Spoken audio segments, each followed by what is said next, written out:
it's Mona here at Klatch. Today we're going to make some concrete candle holders.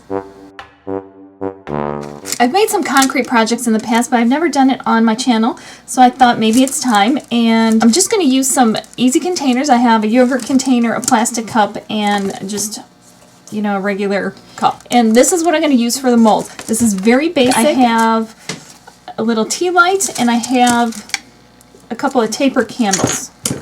You're going to want to follow the directions on the concrete or cement that you use. Anything you want to use is fine. I happen to buy some that is a rapid set, so it goes really quick because I'm not that patient. I have 1 part water to 4 parts of my cement. That's what my measurements are.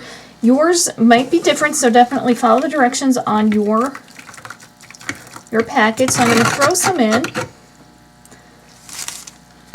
I'm going to kind of slowly sprinkle it in. Alright, once you're mixed, you're going to want to start putting it into your containers. I'm going to pour it in. I'm going to tap it so that any bubbles will rise to the top and hopefully pop. And when my stir stick is standing in there, I know it's time. So I'm going to take my candles and press them into here and hope I didn't overfill. And take my little tea light out of the metal and press that in as well. Now I'm going to let them sit. Mine is a rapid set, so probably in, 15 to 20 minutes I'll pull the candles out and it'll keep its shape. My cement has set enough for me to take the candles out carefully. So I'm just spinning them around to get them out, and I'll pull them out and it can set the rest of the way. When it's set, you can cut it out. And then it peels right out. And then you can let it sit a little bit longer to fully cure. There it is, and you can pop your candle right back in. The concrete has dried, and I was able to pull this one out early enough, and I didn't get to the other two quite fast enough to pull them out, so I'm just going to have to wait until I burn them out. And we'll just have to work around that, and it's no big deal. But it is time to dress them up, so I was pulling out the little glass stones that I have, and I want to give these kind of a whitewash finish. You can definitely leave them the natural color, and don't worry, we're going to address this broken piece off of here too.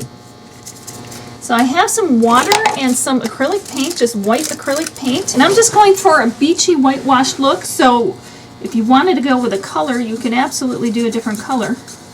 And I'll just start with this one, and it should soak it in pretty darn well because it is a porous material.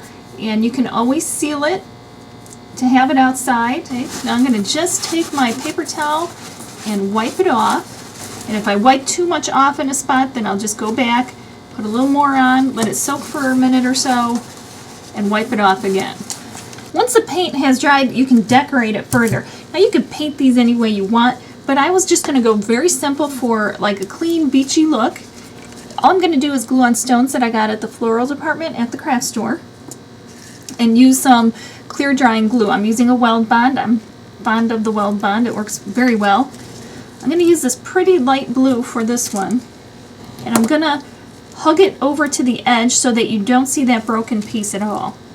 Simply take some clear drying glue that's nice and strong, put some on here, and then place it.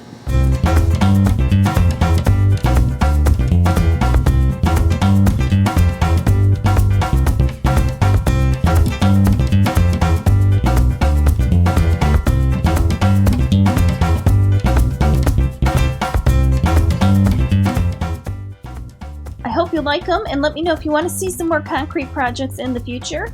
Thanks so much for watching. If you haven't yet, remember to subscribe. We will definitely see you next time. In the meantime, happy crafting and stay safe, and check out some of my other videos.